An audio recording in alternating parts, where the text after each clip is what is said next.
Next on Fox 11 News, a breaking story. 5 people shot in Long Beach. Also, the search is on right now for 2 gunmen who killed a man for his car. We'll have the very latest. Plus, doctors say this newborn baby girl won't live without a new heart. Her mother's emotional plea coming up. And the animals in this Passaic shelter will have no place to go if it's shut down. Residents fight to keep it open. And beating the odds in Vegas, an exclusive interview with a man who did just that. Hear how he stole millions. Next on Fox 11 News.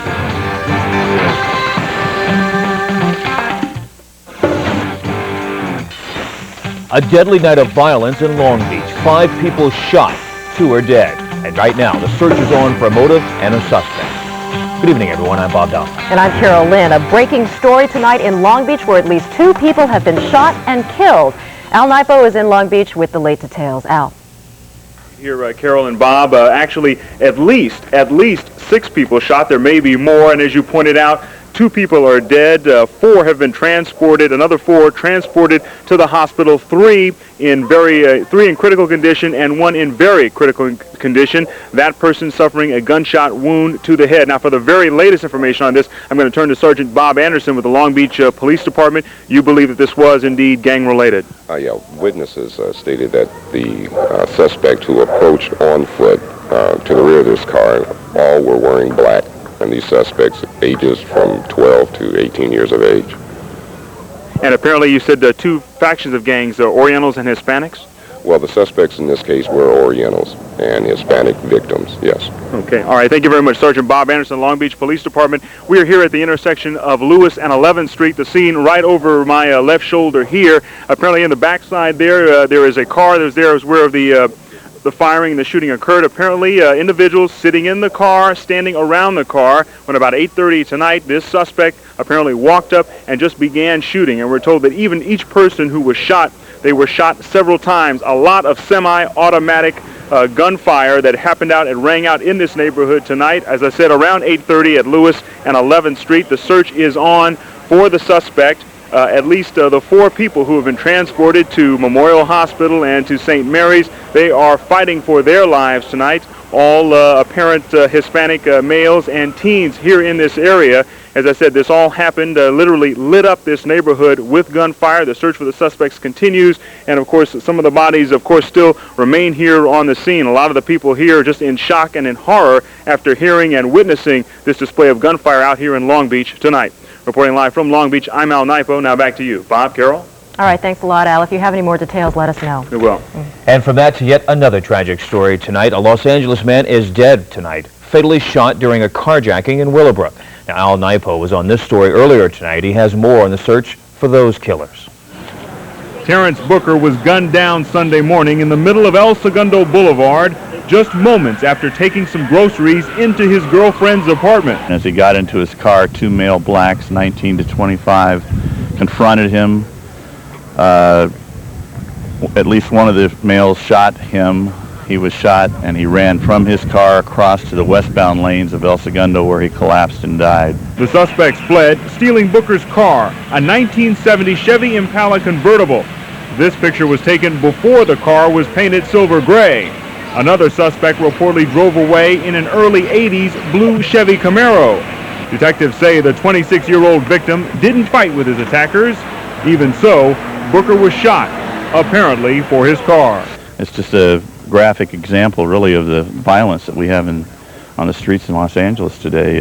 This is Sunday morning at 10 o'clock, and I'm sure the last thing in his mind when he was walking back out to his car was that he was going to be killed. Friends and family gathered, trying to make sense of the tragedy. They looked for answers. Instead, more questions surfaced. And they don't even know him. And they just took him like that. The license plate number to Booker's gray 2-door custom Impala is 160UYU. The car was last seen eastbound on El Segundo at Wilmington. In Willowbrook, Al Nipo, Fox 11 News. Another carjacking to tell you about, but this time police say a carjacking in Beverly Hills led them right to the doorstep of a car theft ring in South Los Angeles this morning. Officers arrested several suspects in this stolen car. The car was heisted earlier from a driver in Beverly Hills. Police say the suspects are wanted in a string of robberies. A helicopter and canine unit searched the area for other suspects who fled on foot. Still more violence. A mother trying to save her son's life during a fight was stabbed and then beaten by gang members, settling a score. Police say 20-year-old Enrique Reyes was standing in front of his home in East Los Angeles last night. 3 teenage suspects pulled up in a car and attacked him. The victim's mother saw it all through a window and tried to do what she could to help. She attempted to come to her son's aid. When she did so, she was stabbed twice and then punched in the face by the suspects. The woman survived the attack. Her son was killed. The 3 suspects then took off in a blue 280ZX. A tense SWAT team standoff in south central Los Angeles ended with a gunman dead and his hostage wounded. Police were called to the house in the 600 block of West 48th Street after a man threatened his girlfriend with a high-powered assault rifle. Officers heard shots and spotted the woman bleeding in a doorway. 2 marksmen from the SWAT team shot and killed the suspect. The woman is in stable condition tonight with several gunshot wounds. A pursuit started with a man who was so angry when his ex-girlfriend married someone else that it ended at a network TV studio after a pursuit that involved dozens of officers. The pursuit began in Canoga Park when police spotted the man's car near his former girlfriend's house, but he was playing a cat-and-mouse game, stopping and then taking off again. Onto the Ventura Freeway. Police say John Rada had been drinking and got in a fight with his ex-girlfriend's relatives. During the pursuit, Rada got on and off the freeway several times. Stop the car! He stopped often, but seemed to vow not to surrender. Finally, he reached the parking lot of CBS Television City. He raised his hands, and it looked like he might give up. We're not gonna hurt you! But then suddenly, he bumped into a police car and took off again, across the street to a gas station, where he pulled a U-turn and then sideswiped another patrol car. He raced down Beverly, turning around once more, still hoping to elude officers. He headed back to the CBS parking lot, but police had had enough. An officer jumped in through a car window and subdued the man. His face bloody, he was arrested on a long list of charges. Those charges include drunk driving, battery, and 2 counts of assault with a deadly weapon on a police officer. Police in Huntington Beach say the city's newly enforced curfew is a success, despite some unwanted publicity surrounding their efforts. At 10 p.m. last night, officers started telling those under 18 to get off the streets near the Huntington Beach Pier. The bright lights of some television news crews attracted big crowds along Main Street, making the officers' job that much tougher. Merchants say the curfew is necessary because it keeps loitering teenagers from hurting their business. So basically, the younger kids who can't get in anywhere sit on the corners. And that's what causes people, they get intimidated to come down here and they don't want to shop, so it's no use for us to stay open. A few teens in the crowd set off fireworks and even threw objects at the police. Police say, though, that no one was arrested nor detained. The streets were finally cleared by around 11:30. Tonight, a mother in San Bernardino County is desperately pleading for the gift of life. Her 4-week-old daughter was born with a fatal heart defect. As Sherry Martinez reports, time is running out. They need to find a donor heart fast. She's going to have Daddy's brown eyes. She's our precious gift from God. Baby Caitlin White, just 26 days old, needs the greatest gift another human can give, the gift of life. Born with a heart defect, the left side of her heart never developed, and she needs a heart transplant. Without surgical intervention, it's 100% fatal. And what Caitlin needs right now is another baby's heart. Caitlin's been on the National Registry for Donor Hearts for 2 weeks, and still no heart has been found. For her, time is of the essence. She needs a transplant, and she needs it quickly, before her time runs out. Well, my husband's and my son's and my plea goes out to a family or people that might be connected with that family that finds their child dying with no hope of recovery. If they would allow their child to become a donor, their child could save their child's death could mean Katie's life. And just that they would be able to find it in their hearts to be so generous as to give her that gift. Doctors say a transplant means Caitlin could live a normal life, though she'd be on medication to prevent organ rejection. So far, many infants given heart transplants are still living 8 years later. Dr. Bailey that developed the surgery here said, he wouldn't be doing this if he didn't really believe that these children were going to have the hope of a really long, normal life. I'll pick you on. But Caitlin's already 4 weeks old, and doctors say such babies generally need transplants within 6 to 8 weeks, though some have survived longer than that on medication alone. For now, all her mother can do is wait and hope. I just love her more each day.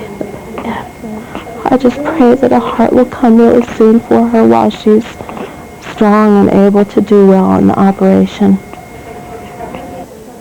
Hi, here's a kiss from Daddy. In San Bernardino County, Sherry Martinez, Fox 11 News. Well, President Clinton may finally be out of the briar patch, so to speak, when it comes to the thorny issue of picking a Supreme Court justice. Joe Doherty has learned that his nomination of Judge Stephen Breyer should win easy confirmation.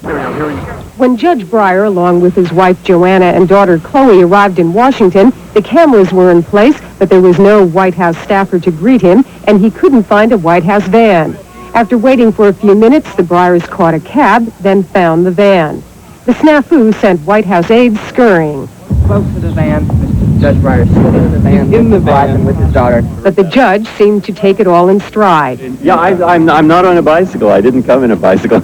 A humorous reference to last year when Judge Breyer, hospitalized after a bicycle accident, was under consideration for another Supreme Court seat. Tremendous honor. It's a tremendous challenge. It's an opportunity and to do something that will perhaps help the lives of ordinary Americans connected with the law. Judge Breyer is no stranger to Washington. He was a Watergate assistant prosecutor and chief counsel to the Senate Judiciary Committee under Senator Edward Kennedy. And from both sides of the aisle, there is hardly a discouraging word about his confirmation. I think he'll be confirmed easily. My view is it's going to be a fairly easy confirmation process unless something pops up, and I don't think it will. Anybody who has strong support from the right on the committee, with Orrin Hatch, to the left on the committee with Ted Kennedy, knows he comes in a strong suit. One of the few negative reactions is coming from consumer advocate Ralph Nader. In his judicial decisions, Judge Breyer has displayed a pronounced tendency to side with big business against small business, and with a very weak interpretation of the antitrust laws. And that means that he's not very worried about the concentration of economic power in the hands of a few large corporations in our society, and that's very troubling. But even Nader says that's not a politically serious problem for Judge Breyer. President Clinton will make a formal introduction of his nominee Monday at the White House. Jill Doherty in the White House. Lots more ahead. An unbelievable story. A man who cheated Las Vegas out of millions and got away with it. We'll have that Fox exclusive next. Plus, we'll show you what local law enforcement agencies have planned to make sure this kind of violence just doesn't happen during the World Cup in Pasadena. Also, the real-life Doogie Howser, a 12-year-old boy graduating from college and heading to med school. I'm Greg Kenner. Today's weather was sort of one-dimensional, but there is some variety coming up in this week's forecast, and it's all good. Don't go to bed yet. It's almost time for Fox 11 weather.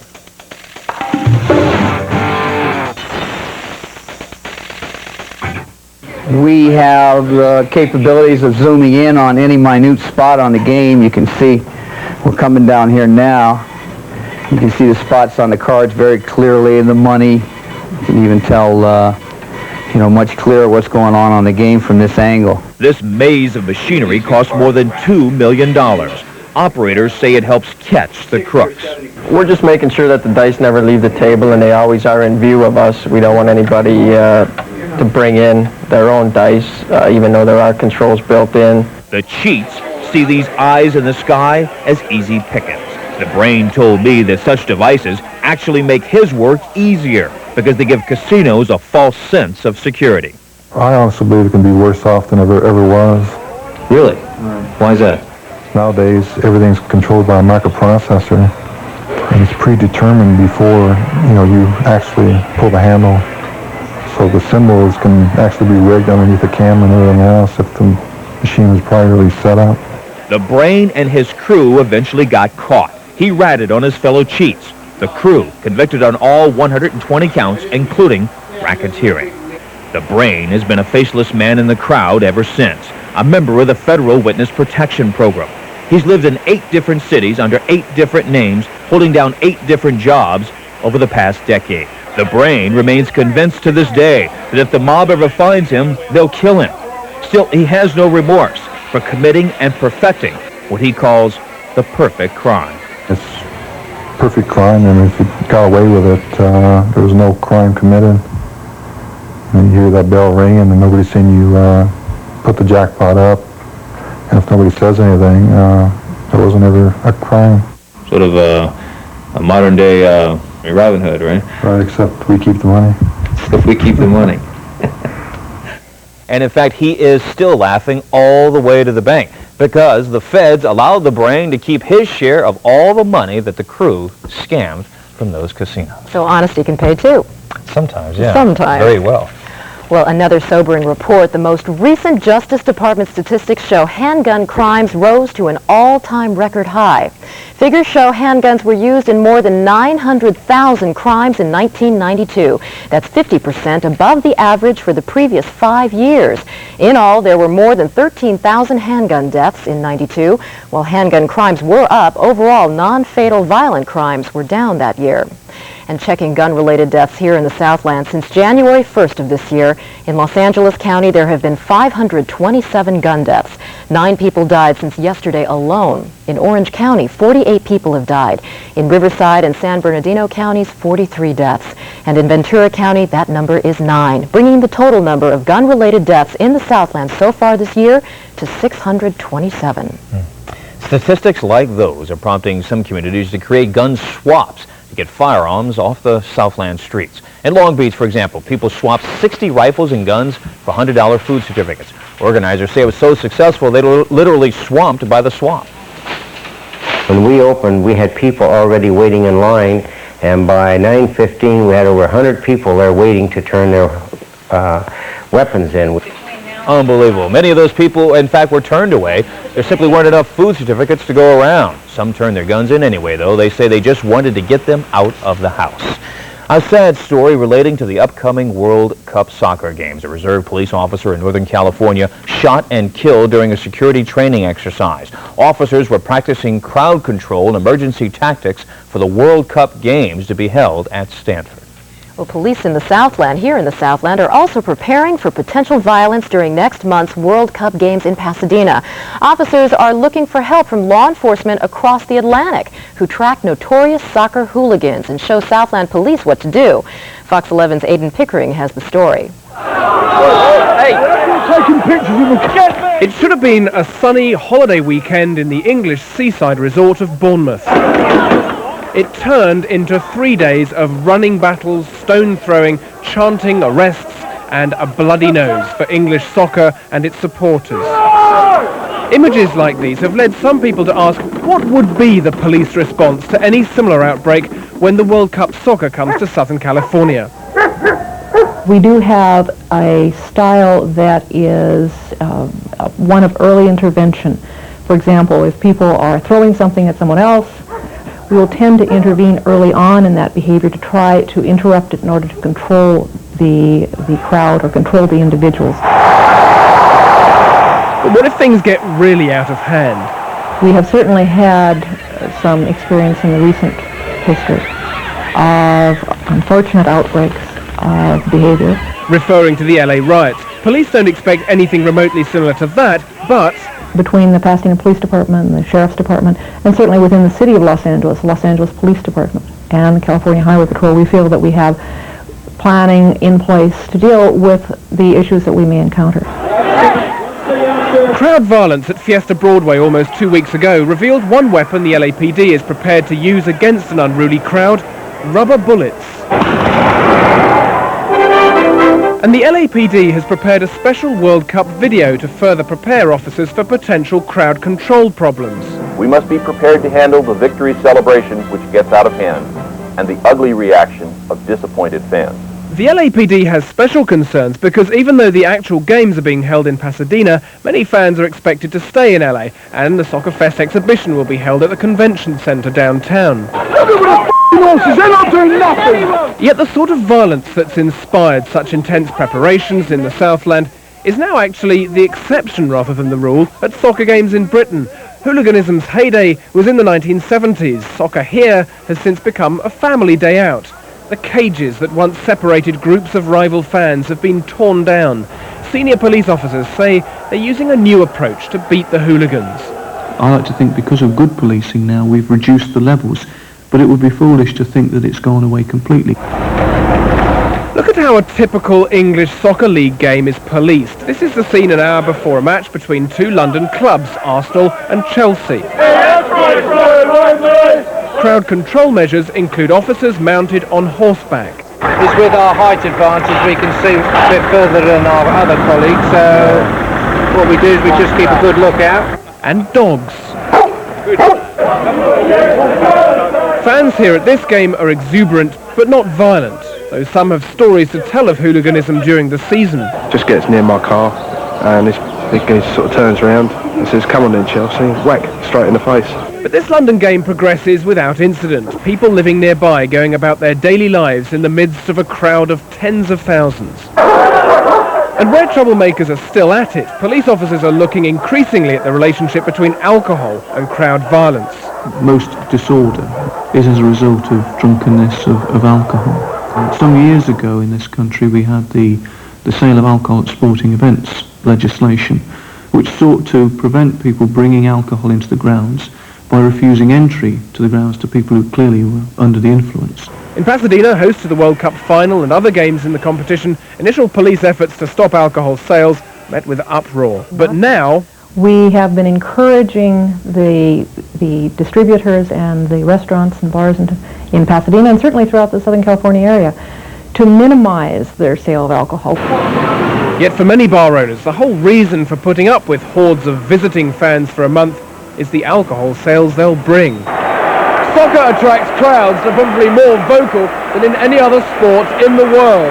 In fact, psychologists have said that this denotes some sort of deep-rooted tribal behavior. And there are fears that that behavior could be mistaken for the first sign of trouble by authorities not versed in the ways of crowd manners. People will have a lot more makeup on their faces of the colors of their country than we are accustomed to seeing for a Super Bowl game, that people may become very exhilarated and exuberant about the progress of their team. That is part of the game, and we recognize that. While the police hope the competition proves enjoyable for supporters and residents alike, they say drinking in the streets won't be tolerated and promise to come down hard on anyone who behaves like this or creates scenes like these. Aidan Pickering, Fox News. Hundreds of thousands of soccer fans are expected to come to the games in June and July. Another 32 billion people will see the event on TV. Wow. Count-up included. Really. Another aftershock rocks the Southland. Details coming straight up. And fire damages a piece of Orange County history. We'll tell you what happened. Plus, an animal shelter that serves Santa Clarita and the northern San Fernando Valley may shut down. What's being done to keep it open? Next.